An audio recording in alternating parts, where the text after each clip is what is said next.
Hello, everybody. It is Two Queers in a Truck time, and it is September 21st. We're right on the cusp of fall.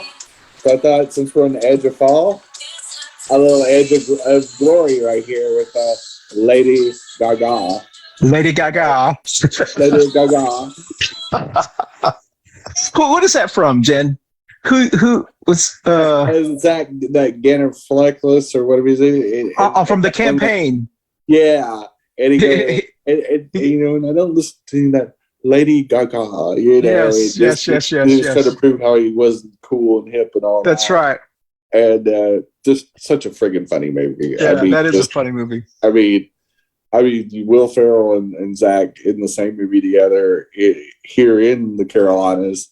Which Zach grew up in North Carolina, and I didn't know that until after I saw that, and then I guess and interestingly, that imaginary district that they were in for Congress in the campaign was the 14th district. Well, now we have 14 districts. So I know. Jeff Jackson's our new will be our new Zach. Anyway. I guess Will Ferrell would have been the Republican, That's right. Which is hilarious. Yeah. But anyway, this is Two Queers in a Truck. And how's your week so far, babe? Good. It was I was tired on Saturday. We had a good time. Happy birthday. And I got everything put away like in an hour, just kind of the way I do it. And then I sat down, I was like, oh. And I was in bed by I took a nap and then I get up but I was so exhausted. I was like really tired, but it wasn't hot, but it was warm. And Chris, we did an outdoor party, Yeah. And so just even when you're in the shade, just being outside and being with people and socializing. And then I went home and I had a charity thing to go to. God, you had a long day. So I literally went home, showered, changed into my night outfit, and then went out and stayed there till I was like 9 or 10, and then chatted with a few friends afterwards. Yeah, I didn't get home till about 11:30 or 12. It was super late, and then turned around and did everything I needed to do on Sunday, and so yeah, I it was definitely a long start to my week or weekend or whatever you want to call it. My week's all run together. And so, yeah, and on top of being a birthday, and I'm not a big celebrator of my birthday per se, and it's just never been a big thing for me. Yeah. But I don't mind using it for a good cause. I don't mind. Sure. Yeah. Like, it was fun to be able to do what we did and to honor. We'll have to make it an annual event. Yeah, I mean, we'll just use my birthday as exactly. It coincides with Hispanic Heritage Month and so many other things, important things. So it's and growing up in a very Latinx part of the world, which is Texas, especially South Texas. My birthday, I've always thought of my birthday to be a Hispanic holiday, it just, if we went out to eat, it typically was going to be Tex-Mex, it was either going to be Tex-Mex or that pizza, sounds so good. And then of course San Antonio Tex-Mex is like no other. So, you got 5, 6, 7 generation restaurants there that just, you just can't, it's like, my grandmother, my dad's mom's German food, her European cooking, because she was born there and was raised, up until 10 when she came here. And so, her food versus going to, Wiener Schnitzel or someplace, some restaurant, their food's going to maybe pretty good, but it's never going to be as good as hers. Hers is legit, off the boat, authentic. And so, in the same way, growing up in your family, their cooking is just, you can't replace it. There's nothing. Yeah. So, but a lot of these restaurants are family style restaurants in San Antonio, the old original ones, like Los Barrios there in central San Antonio. The building they're in, parts of it's like over 100 years old. Like it's just been there. It's been on Blanco Road there for forever. And so, I have to make a San Antonio trip. I hadn't been there in forever. It's been pretty close to. I think the last time I was there was about 2006. Wow. I took my youngest two down there to go to SeaWorld, and we made a really big swing of a trip, and we stopped through San Antonio, and I think that's the last time I've been there. So it's been a long time for me. We'll have to do a road trip of my life. We'll have to do a road trip. Yeah, we'll have to do a two-cruise. Yeah, that's right. At a coffee show from San Antonio, Texas. Right. Maybe we'll do it from the Riverwalk. Exactly. But it won't be anything weird there because there's always exactly there. But anyway, we do need to jump into the show. And speaking of travel, it's ironic. It was a great segue. Ron DeSantis, travel agent extraordinaire. He booked a courtesy trip to Martha's Vineyard for several families, new arrivals, and dropped them off. The ironic thing, though, is that now that the authorities and the local authorities there have interviewed them and piecing this together, and they've got advocates feeding them and taking care of them, is they were all given a brochure.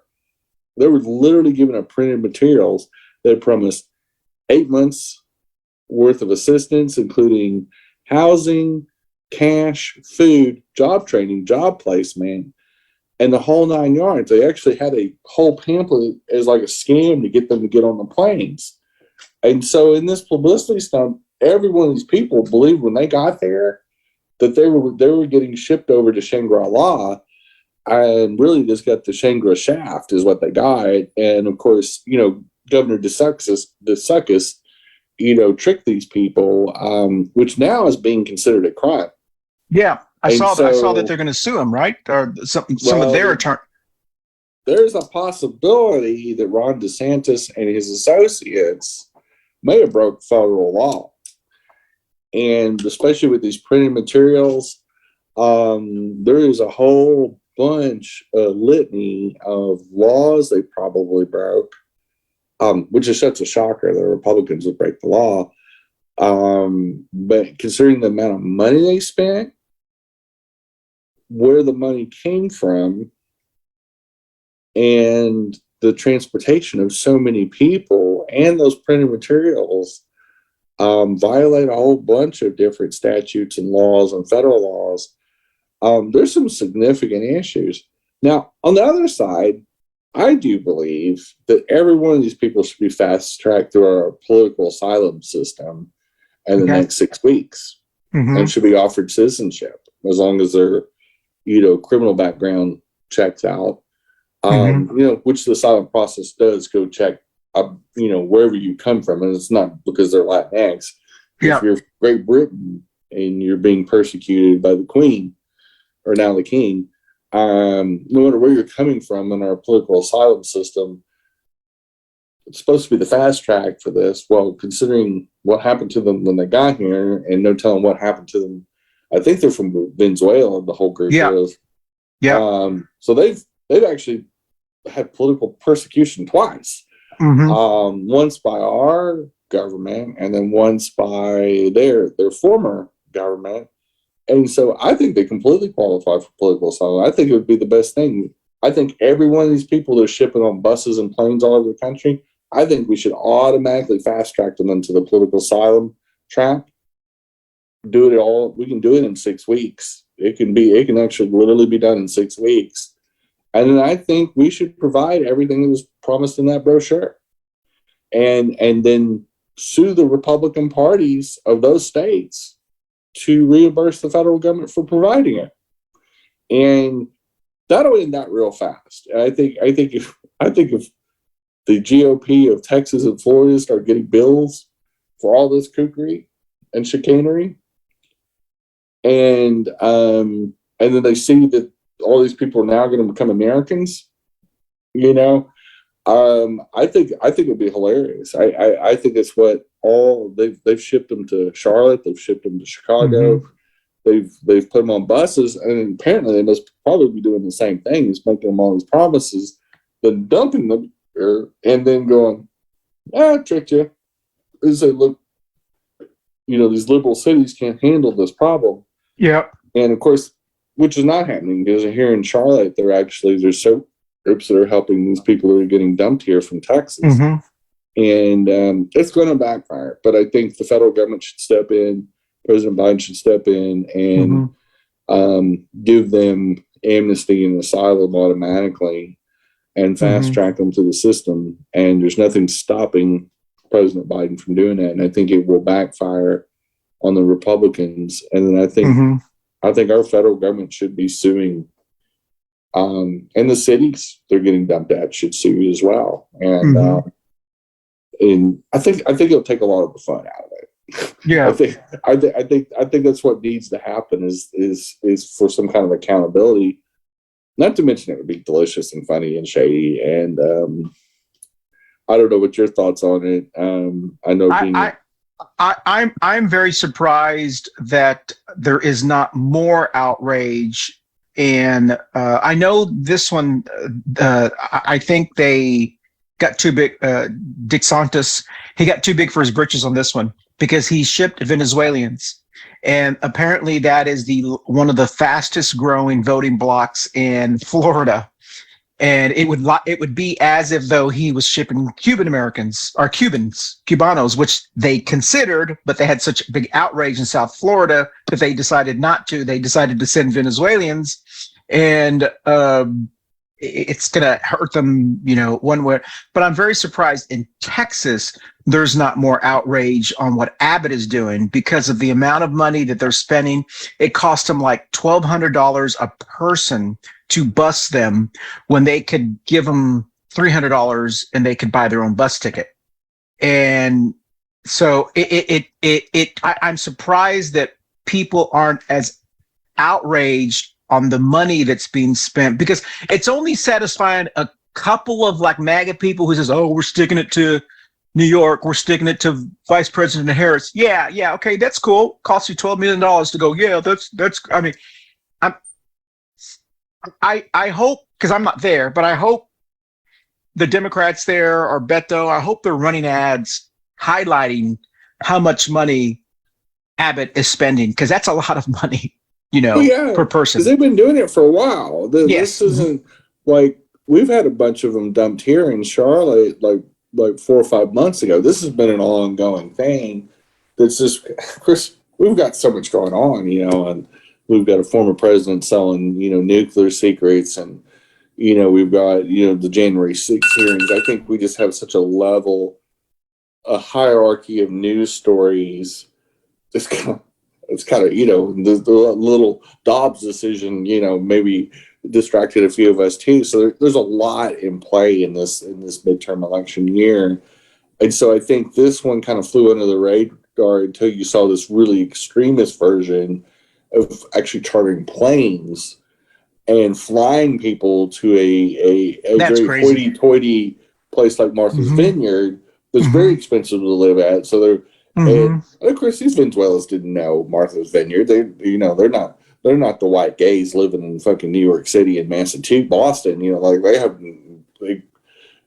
could have been the North Pole for all they knew. They just knew they got these pamphlets written in Spanish and English to promise them all of this big old honey hole on the end of the rainbow right here.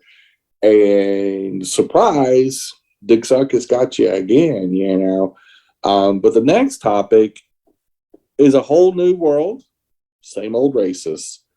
Huge controversy. The MAGAs are just absolutely crapping the bed over this one. But for the next Little Mermaid movie, the actress that's playing the Little Mermaid is black. She's a woman of color. Just cute as a little Cupid doll. Now, she is just as adorable as she can be and got an amazing voice, but they are losing it. I mean, over a fictional character. Now, here's the thing. So their rhetorics are two funny things.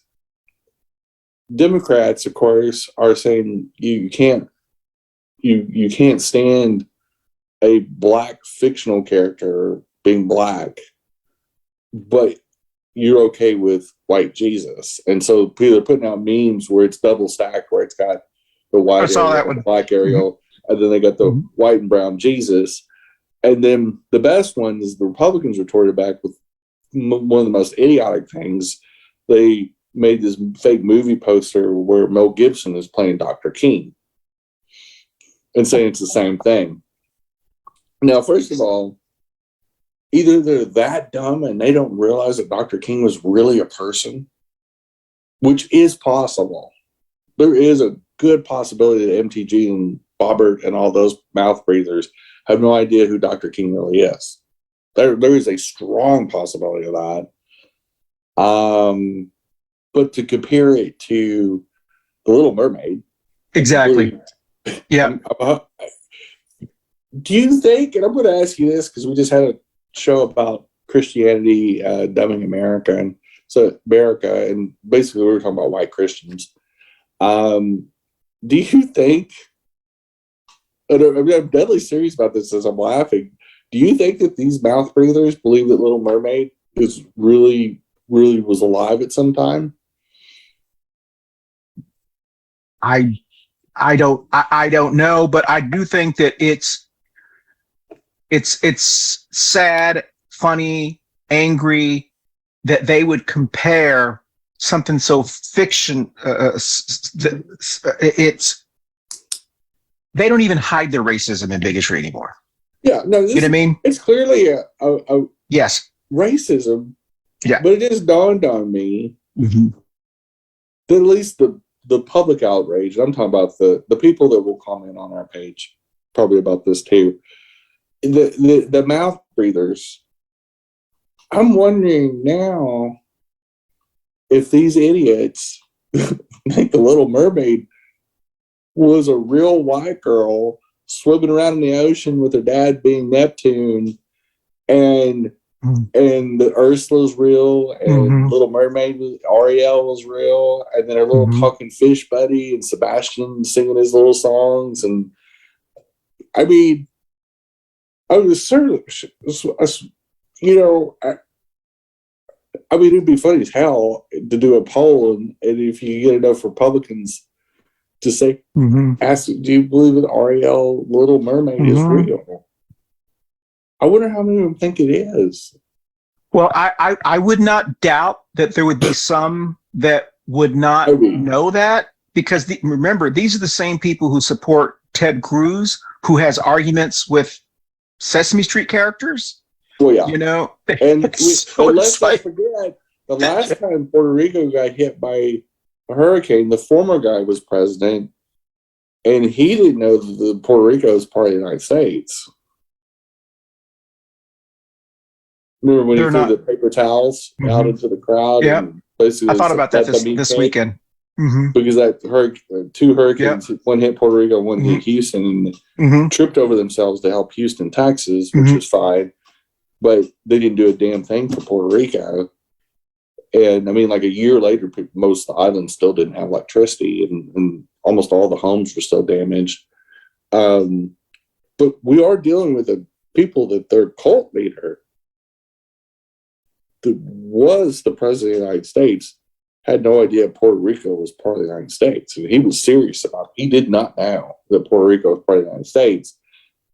And so I'm wondering, especially with the Mel Gibson thing, if they really believe that The Little Mermaid was a real human, maybe based on a historical thing or Greek myths, or, I mean, certainly not. I really, I mean, however dumb we thought they were when we were talking about them in the former show, it just, you talk about a whole new world of stupid. Like I mean, racists are stupid. I mean, so I mean, you fought this many times in many different places, both in your childhood and when you moved here to North Carolina. I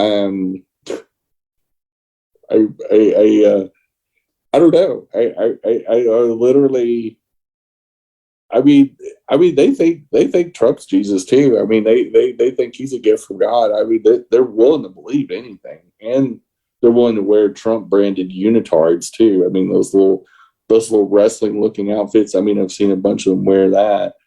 I think they're darn near able to believe anything. This Little Mermaid thing, just however dumb they were before, they're that much dumber that they're getting that roused by a cartoon character, by literally a cartoon character. Yeah, it is amazing how we have elevated stupid people in this country. Yeah, it's amazing to me. I don't know how. And if it wasn't so serious, I'd be laughing a lot. I laugh, but at the same time, I go, I keep thinking, God, I just hope there are people who are going. I mean, you and I are just very vocal on how when we see things, but surely everyone else sees it too. Well, yeah, no, tons of people are raking them over the coals over it in the media, and and progressives are just, I mean, having to field it because it is the general argument is so outlandish. It's so just stupid. It's just insane. It's one of the dumbest things I've ever. I'm not even going to just qualify and say just in the Trump era. I'm scratching my head to think of what could be dumber than this, because at the end of the day, besides the racist undertones, just to argue and lose your mind over the Little Mermaid is just I don't know. It proves our points though on a weekly basis. Anyway, we're going to take our first break on that note, and we'll be right back with some more Two Queers. Hey, everybody, you can catch us on your favorite audio podcast platform, Spotify, and all Apple Store, the Google machine, and whoever else does podcasts. We're on there. We broke in, and we're staying. So enjoy the Two Queers in the Truck on your favorite audio podcast platform. Thanks for listening or watching. Bye-bye. Happy Pride. And we are back. Whew. But anyway, bringing Nazi salutes back into fashion. Governor, or I guess he's a governor, the Pennsylvania governor nominee for the MAGA crowd. Mastroni or whatever his name is. Mastronio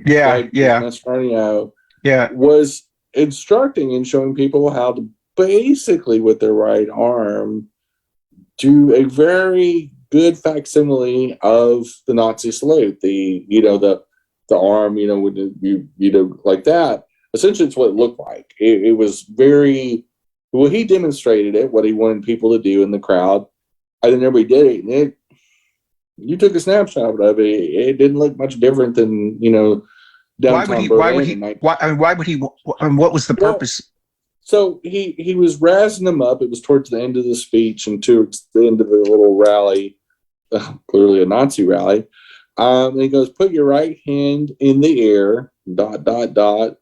America will have a new birth of liberty." Essentially razzing them up the same way Hitler did, with just speaking, huge crescendos and just rally people up, and just, at the very end is when you get them just all slathering like a bunch of rabid animals. This is essentially what he did, and he ended on them doing that and just yelling about he literally, this Mastronio was just screaming at the top of his lungs, and clearly he could be behind. I don't know in the race. I think he's actually losing, but he also was just getting them geeked out, and talking about patriotism and and just all the things that you would hear a MAGA or a Nazi say, and just, pointing the finger at us, every human being that doesn't believe in fascism.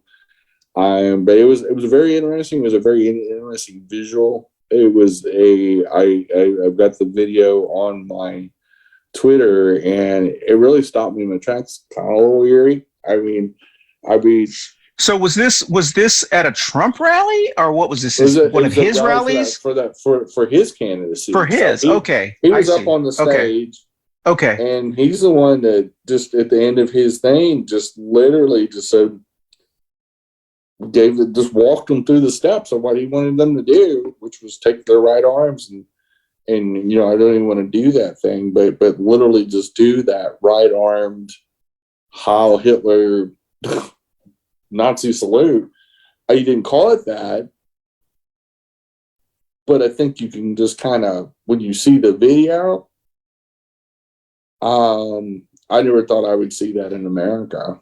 Yeah. I never thought I would see such a, no matter what's happened, it's just this weird, crazy, religious cult, Nazi fascist type moves, and literally just whipping these people into just a very bizarre frenzy. And I mean, it's a frenzy. At the end, when they got their arms up in the air and he's yelling the instructions, and just, you can tell he's just trying to get this very dramatic, very performative thing.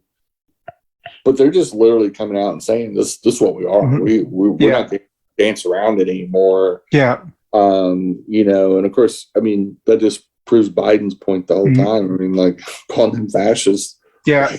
Like a week or two later, they're doing this in Pennsylvania, which is one of the more populated states of the United States. It just an open air rally. It's not even a private event. Like, it's out in the middle of this open space, and he's up on a stage and with on a microphone and just openly Heil Hitler. And it just is very bizarre. It's but it's not shocking. I mean, I guess it's not shocking from the fact that I think they're going to pull every stunt they can to win every election. I mean, their intentionality, and we'll talk later in the show about this, is their intention is, if they win enough seats in 2022, they're going to be appointing themselves to seats in 2024. I mean, this is the election to end elections. In all intentionality, they're coming out and saying in many states that in 2024 especially, but even in 2022, they're going to contest everything that they don't win. I mean, they're many of the Republican secretaries of state and Republican governors or Republican candidates for governors said anything they don't win, no matter how big of a margin, they're going to contest it and may not even go by it. Well, within social democrats. Yeah.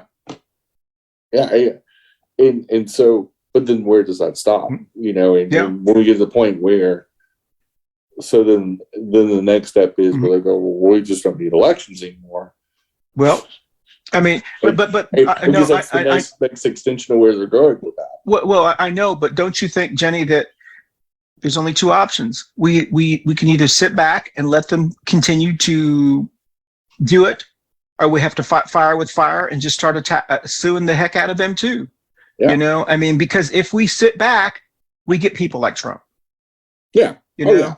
And so I hope in Texas that if Abbott does win, that they sue. They don't, they do everything that the Republic. They just go by the exact same playbook, and just create chaos. So that way we can start having them saying, well, they're just, we need to I don't know what the other answer is other than just sit back and let them do it. I don't. Well, and I think that's been a growing concern that we're getting down to where choices are getting fewer and fewer. And I think that's why you're seeing a more aggressive Biden. Because clearly Biden's our leader of our party. He's our sitting president.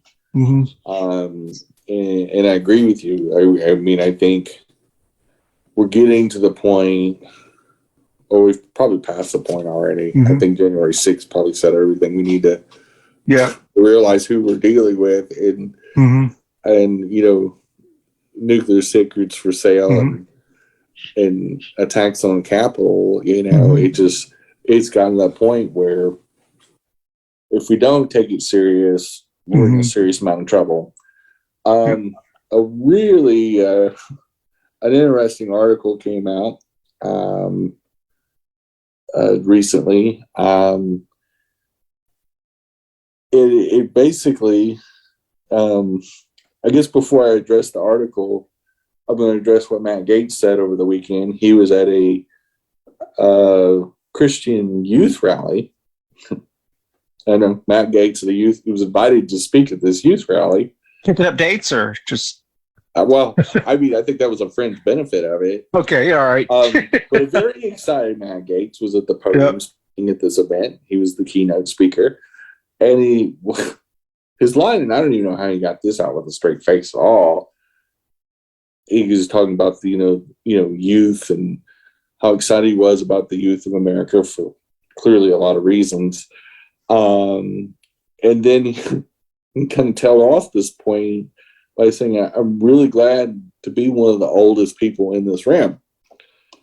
Of course, Twitterscape is I mean, not literally what's going on in Matt Gaetz' life and the impending criminal charges on him trafficking a minor for sexual use. Literally raping him in the forehead. I guess he just isn't really aware of his situation, like his awareness of how brutally stupid that sounds. When your best friend ratted you out and has already, done a plea deal, just is unreal. But the article is not only talking about stuff like that, but also talking about the irony and the hypocrisy of Republicans always pointing the finger and calling the Democrats the party of pedophiles and the Pizzagate thing, and Hillary's just, and Bill Clinton are, run pedophile rings out of the basement of a like. First of all, the Clintons are millionaires or multi-millionaires many times over. If they were going to run a pedophile ring, and I'm not saying they would, if they were going to even run a sex workers ring, let's say they just hired adults to, I mean, we do know that Bill Clinton's got a sweet tooth for oral sex. So if they wouldn't do it from a pizza. Yeah, he wasn't going to run it down into the basement of a pizza place. I mean, they got enough money. They'd probably get a really nice, elaborate resort, and run it right. Which I always think, again, the MAGA crowd and the QAnon crowd aren't the sharpest tools in the shed. But the article talked about the irony of the Republican accusations to smear Democrats versus the reality of Dennis Hassard, Jim Jordan, Robert Moore from Alabama, and Matt Gaetz. They specifically focused on those four. Dennis Hassard, with the prison, was convicted of raping little boys while he was a wrestling coach. Jim Jordan looked the other way as a very rapey doctor there at the college that Jim worked at too. He was, for sexual assault. Of course, we know about Matt Gaetz thoroughly. I mean, it's always in the news. And then, of course, or not Robert Moore, but Roy Moore, down in Alabama, that's surfaced when he was running for Senate just a few years ago, that he had solicited sex from multiple 14 to 16-year-old girls and was giving them special rides and all kinds of things. And so clearly, and all of these people were Republicans. And of course, we remember the state senator from Oklahoma that hired the sex worker and consumed a large amount of drugs and had gay sex in a Oklahoma City motel. When they got busted, and the party of family values clearly has a lot of sexual dysfunction and criminality. But the article goes on to say, it just is weird. It's not weird, but it's the hypocrisy is so clear. Or as we like to say, the guilty always scream the loudest. Yes. So I don't know what your take is on that, but it's one of those. It's the baggage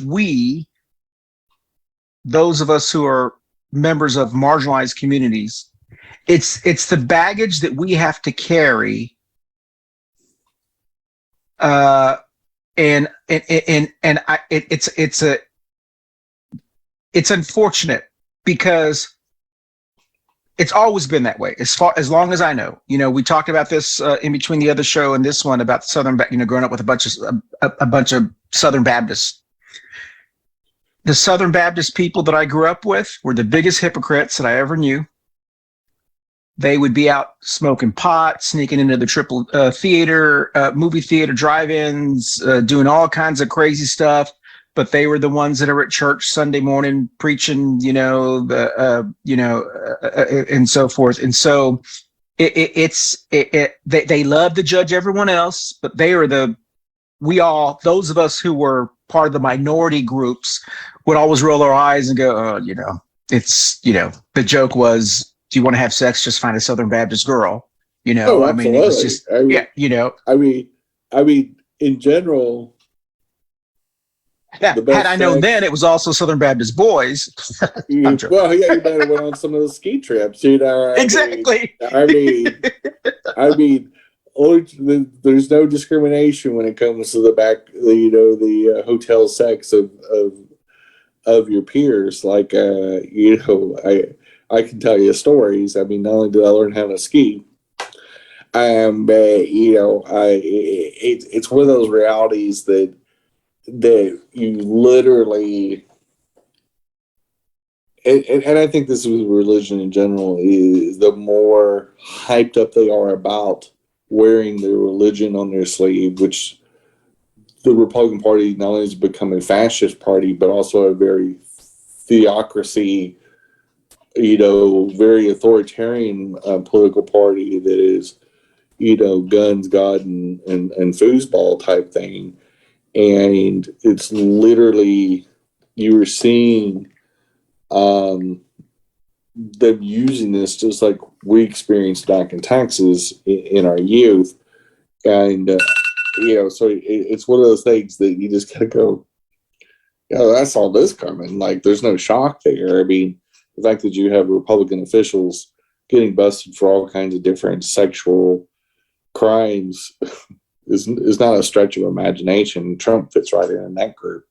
But we are up against our next break, and we'll be back with some more Two Queers in a Truck. Hey, everyone. Thank you so much for watching us on Two Queers in a Truck. Don't forget, you can watch us anytime at your leisure on our video podcast platforms like Facebook and YouTube. But you can also listen to us, either this show or any of our past shows, on our audio podcast platforms like Apple, Amazon, Google, Spotify, and all of the other ones. So once again, thank you for watching Two Queers in a Truck. I hope you enjoy our show. And we are back. But yeah, I mean, and I do find one thing ironic, because I remember back in the Reagan days about how Reagan would talk about, the city on the shiny city on the hill, had the big, party for, Lady Liberty when they remodeled it in the late 80s, and all the big speeches Reagan would give about, us being the great American melting pot and all that. But when it comes to realizing what the great American melting pot is, which is people of all kinds of ethnicities, like, we don't really want to melt into that, and so I always think Republicans will talk big about that and, really portray all this patriotism and, how we just this great city, a great country that everybody wants to come to. When they come here, no, get the fuck off my lawn, get the hell out of here. But anyway, is it okay if I stay? Ted Cruz's dad, when he came to America, he came on a student visa and then just stayed. He literally was an undocumented immigrant. And I think it's so ironic that not only is his son is a sitting, national senator from Texas, but also how in the last few years, and we've touched on immigration on the whole Martha's Vineyard thing, But the fact that the Republicans, both in 2006 when George W. Bush was president, and 2013 when President Obama was president, there was two different immigration bills. They were actually pretty good. They were pretty well balanced. They were both bipartisan. They both passed the Senate and got into the Republican-controlled House and died there. And wondering why we don't have a modern immigration policy now. And people kind of forget we've had two opportunities in the last 16 years to have a cohesive, modern 21st century immigration policy, because the majority of almost all of our immigration code for everything comes from the 1920s and 30s. And immigration and immigrants coming to the United States were predominantly coming from Europe. And so the system we were using made sense for them. Obviously, things have changed. We've had a drug war for the last 50 years. We've wrecked the economies of many of the Latinx and Hispanic countries, from Mexico on down. And so many of the people that are migrating here now are a result of our meddling and our kookiness in Panama and El Salvador and South America and all that. And so we have to modernize how we approach immigration. And you don't hear that. You don't hear that from Republicans. They don't even want to talk about it. I don't think the modern day Republican, well, first of all, they're the MAGA Republicans, and even before the MAGAs, the modern day Republican, after Reagan, they don't want an immigration policy because they like running off of the chaos of talking about open borders. That works for them, for their base. And in Texas, it works very, very well. And so they don't really want it fixed. They like it chaotic because it gets people riled up. And so I don't think that the only good thing about, if I'm trying to look at the bright side, if they take over the House, I don't think they'll take over the Senate, but if they did take over the House, they still wouldn't pass anything immigration wise. And so I think what it would prove is they can't govern, and because their solution to immigration is just clamping down at the border. That's their solution. So it would be equivalent to you and I going, I'm just going to fix crime in my neighborhood by just putting up bars all over my house. I'm not actually going to handle why there is crime. I'm just going to put bars up. And that's how and so that's their solution to, we just got to build a wall. That's their whole solution, because they don't actually want any, because we could fix immigration tomorrow by just passing something as simple as, if you hire someone undocumented, you go to jail. Yeah. It would fix it, because then you would not risk hiring someone who didn't have documentation. And they don't really want that, because they want to be able to hire cheap labor to build construction sites, to mow their lawns, to work in factories, to work in farms, to work in chicken, hog and chicken places like that. So they really don't want it. They just like complaining about it. But we could. That's what I keep saying. I wish we would call their bluff and just say, all right, anyone who hires anyone who's undocumented, you go to prison. Yeah. And that's how you would fix it, because people wouldn't be able to. They come here because there's jobs. And you're exactly right. The first time that federal officers sweep in and arrest the management, which is typically white, like a Tyson plant, in Arkansas, if they just start sweeping through all the Tyson facilities in central Arkansas, where all the poultry processing places are for the company, let me tell you, the optics of that would pretty much send shockwaves throughout America. And you're 1,000% correct, is that you hit them in their wallet, just like we talked about the story about the insurance companies now cracking down on police unions and things like that on liability insurance. Like your costs are going too high. you're going to have to do something. even if it proves the Black Lives Matter cause to be right, our wallets matter as well. And so, I think when you hit the companies that are causing this, and you were saying, you either got to provide them work visas, you got to go through legal channels, you got to do whatever you need to do. But if they were to crack down on that, and it was the cost of money and their freedom, I'm not so sure that wouldn't be fixed in about 24 hours. Yep, exactly. It would bring them to the table at least. Yep. And I think with all these things, if they got to pay for extra liability insurance on guns, if you got to do this, if you got to do that, I think a lot of the gun owners that get whipped up into a frenzy thinking they're going to lose their guns, is there's no consequence for the gun owners. The moment they start having to pay more to own their guns, and the pressure of having liability insurance on that hits home because of some bad apples and because of some mismanagement of gun inventory and how they sell and not doing best practices, it changes conversations when it hits your wallet every single time, and good and bad. But it does force the issue up to the surface, and it actually gets done as a democracy should, which we need to debate it, create some legislation, and then pass it or not, but at least have the discussion and try to come up with an actual solution rather than just talk about it for the next 20 years. I can't tell the truth. Her friend MTG's back in the news. So video transcripts of her in court. What was that? I saw that, Jim. What was that from? That's from court this week. I mean, last week. That was recent. Yeah. I thought that was from when she remember the impeachment thing that happened way back. There was a judge and a prosecutor, and she was getting cross-examined by a federal prosecutor. And I think it was in one of the trials of one of the January 6th terrorists. Oh, I see. Okay. But she wouldn't condemn the January 6th attackers as being against the Constitution. I saw that.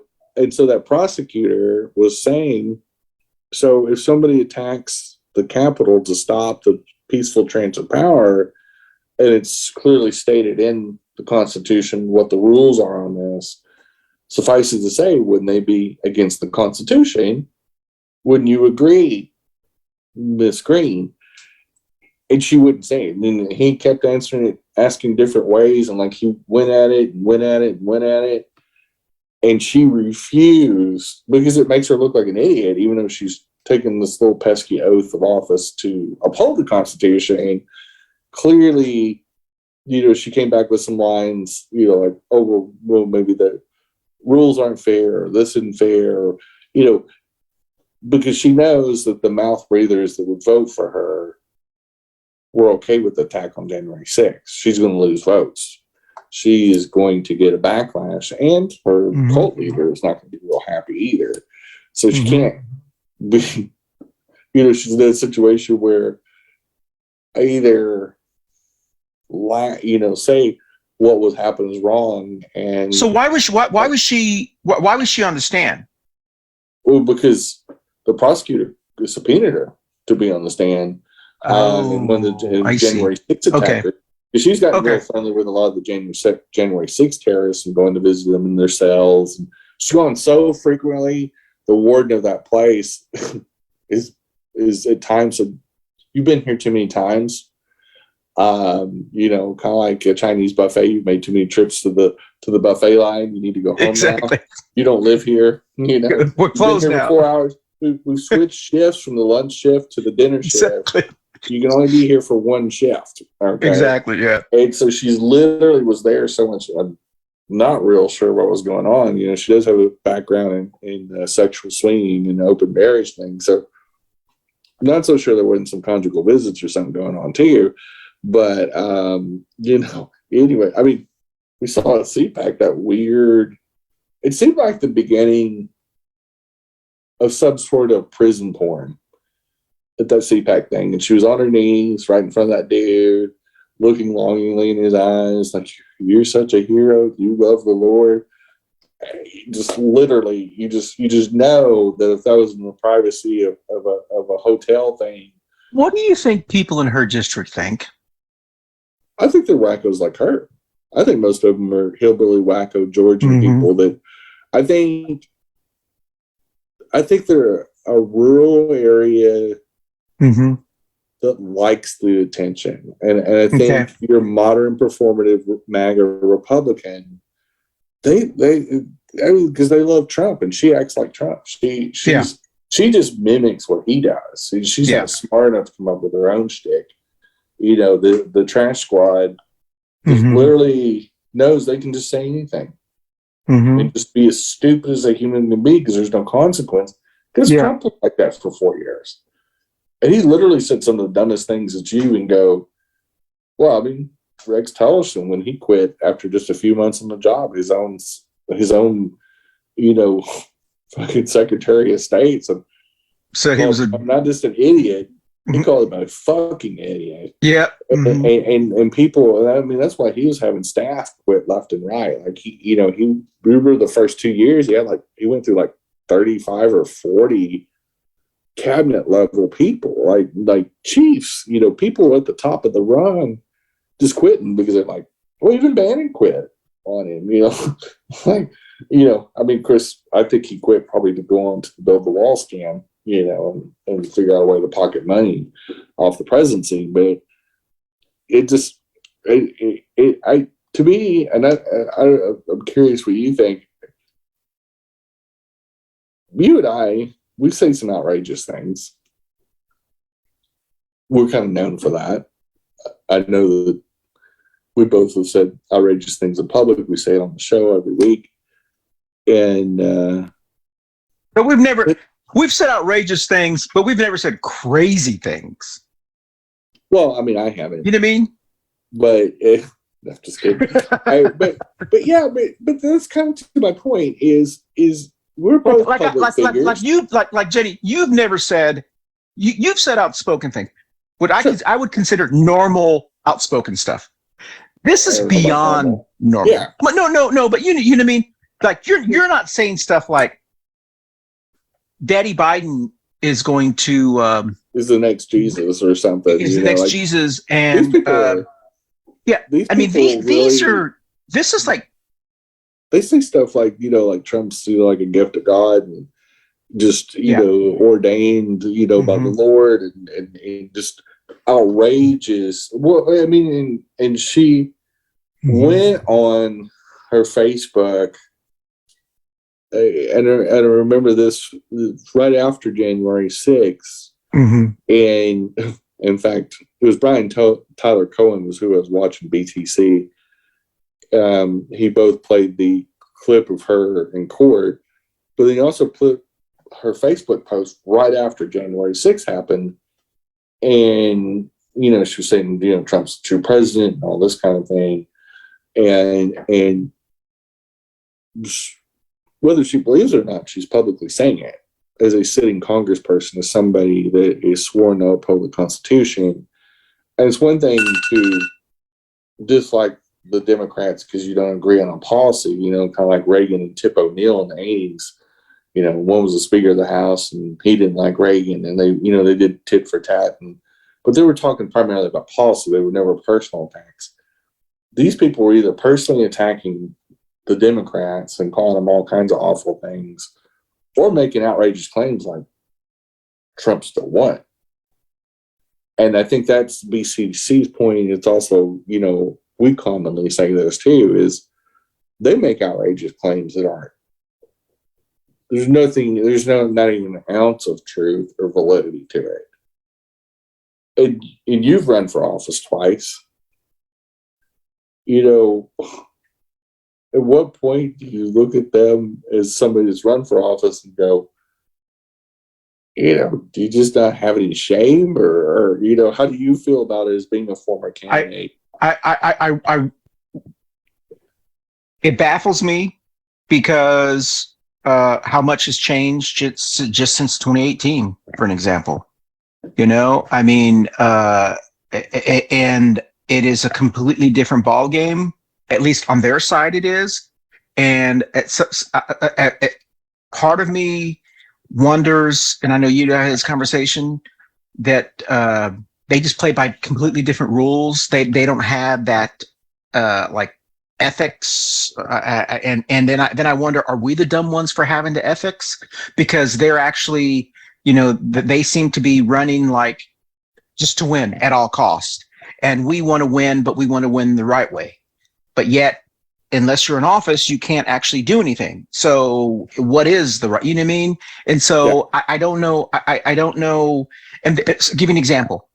Biden, when he said about the fascists and stuff like that, there were actually independents that were doing op-eds saying Biden is starting to be lower the office of presidency, and he, he just, so for them to say that, but yet not say Trump is crazy, shows you the completely double standard. We have to be good, and they can say complete lies and get away with it. And if we even don't, it is. So I don't know. I don't know. Because you look at all the personal attacks that they've done. Yeah. They've exactly tried to use his son, Hunter. They call him Sleepy Joe. They say he likes to sniff and touch little kids, and calling him a pedophile, and just brutal things. I mean, just really, really evil things. And he's calling them exactly what they are. If we can go by, I don't know, Governor Mastritonio's Nazi salute, we can go by using the exact tactics. Even Trump himself has said, yeah, I'm using the tactics that Hillary used. And they literally, they've gotten to the point where they don't deny they're operating just like a fascist. They just don't want to be called a fascist. So, it's one of these things where it just, again, they don't like being called what they are. They don't like black mermaids, clearly.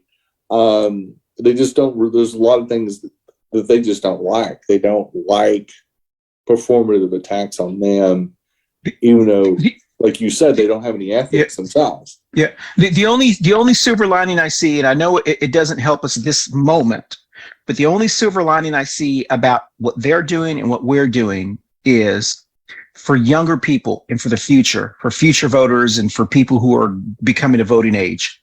They have become the party of idiots, loudmouth idiots. We have become, at least compared to them, we are the smarter party, the more intelligent party, the party that believes in science, medicine, health, diversity, equality, those basic things. At least the common sense party, Exactly. And so I'm hoping that when a young person looks at those two, they will say, I don't want to be branded part of I don't want to be a MAGA person, because becomes an insult. Yeah. And so that will take, I hope, will make a generation of voters for us for the next 20 years at least. And so long-term wise, I've always said this, they're not expanding their base, and you can't run a party if you expand. They're shrinking it. They're just getting louder and louder and smaller. So yes, it is hurtful now in this moment, but long-term wise, they can't sustain that. And as a result of that, and I know they know that. I mean, they know, their own strategists are saying, we can't operate with just MAGA people. We can't win. And so, but they're not making any effort to win back people like Barbara. Well, but I also think too, that's why they've made so many moves to damage democracy. I think exactly with all those states changing voting rules. Yeah. I think they realize, and that's what some of these articles are really saying is that I read today to prep for the show is literally, they don't want to have to run for office. They want to get the game to where essentially there's no way they can lose. Rather than compete in democracy, let's just end democracy. Yeah. But I will say, Jenny, I will say, I know we've gone over, but I will say, and I've jokingly said this before, I never thought in my wildest dreams, grown up a gay, Latino, Tejano, whatever term you use, that I would be considered mainstream in the normal one. I always felt like an outsider. I mean, my whole life I felt like I never thought I would be. I never thought I would live to the day where I would be. You know, in kind of a way, I'm glad that there's just really MAGA people, because it affirms we actually. I don't know if I'm saying that right. Do you know what I mean? I think it's just like the old Texas Tejano saying, "We didn't move; the border moved on us." Mm-hmm. I think the line of decency and ethics and some sort of semblance of fair play in political arenas, the Democrats never left that space. Yeah. It just occupies a little bit more of the progressive space than they used to. Mm-hmm. But they didn't move that much. Policy, like the policies that the 1980s and 90s Democrats championed, like universal health care from Ted Kennedy and all that didn't really change when it got into the Obama era. Mm-hmm. I just believe that the Republican Party has gone so hard right with their rhetoric. It's crazy. Between the Bush and the Trump administrations, which both had a lot of radicalism in it. Yep. I truly believe that they just thought, well, if this worked for Bush and it worked for Trump, more is better. And they've just stepped on the gas to head to crazy town so far, and swung so far. I don't even know if we can call it all right. I think it's just they've swung into fascism because they see that as their only choice. But you said realizing. You said something that I keep coming back to, and I always find it very interesting. And you said that the downfall of the Republican Party will be Republicanism itself. But I've also started to notice the downfall of the MAGA movement is going to be the Christian Trump people who have started to abandon Trump. And the reason I say that is because a lot of these QAnon people, a lot of them are just, they're not really like Marjorie Taylor Greene. They're like Proud Boys who don't really go to church. They're just radical white supremacists. You know what I mean? And eventually they're going to turn on each other. Eventually. And so they're going to, me, I see in the next 2 years, the Proud Boys and the MAGAs fighting within each other. And to me, that's just going to be delicious. Well, I think we've already seen that with both Congressperson Cheney. Yeah. And I think we saw it with the other guy,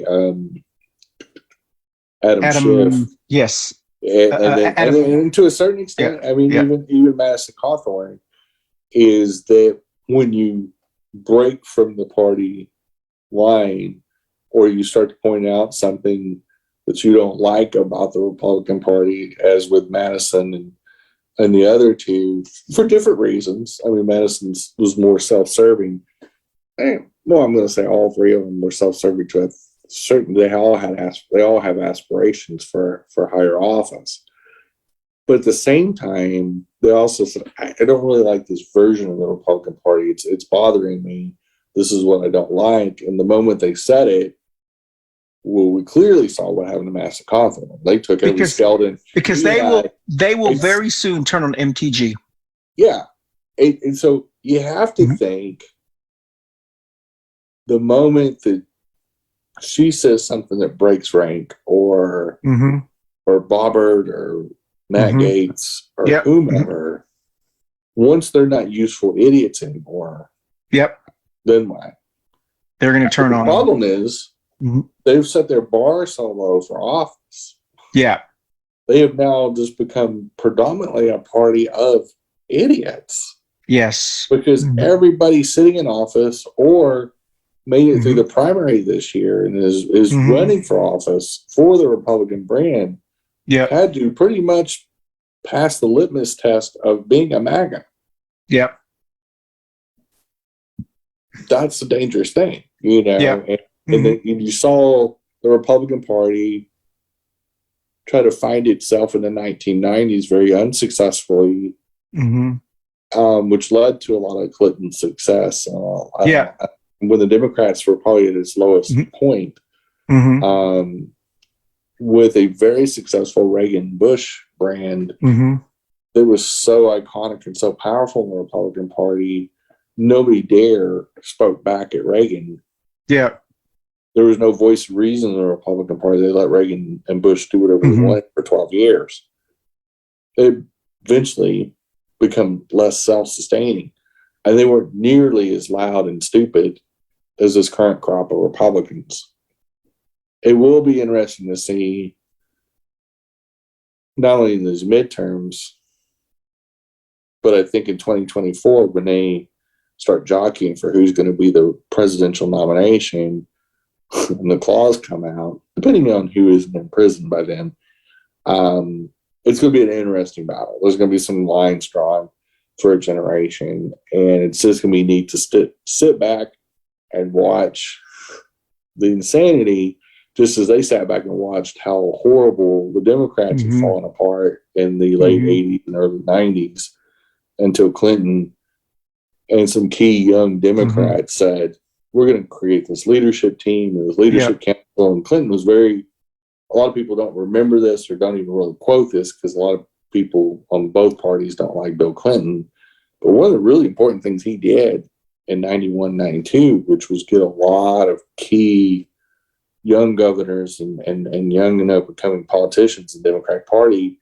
They formed this leadership council, this leadership group that ended up propelling Bill Clinton to the presidency when there was no way he should have won in 92.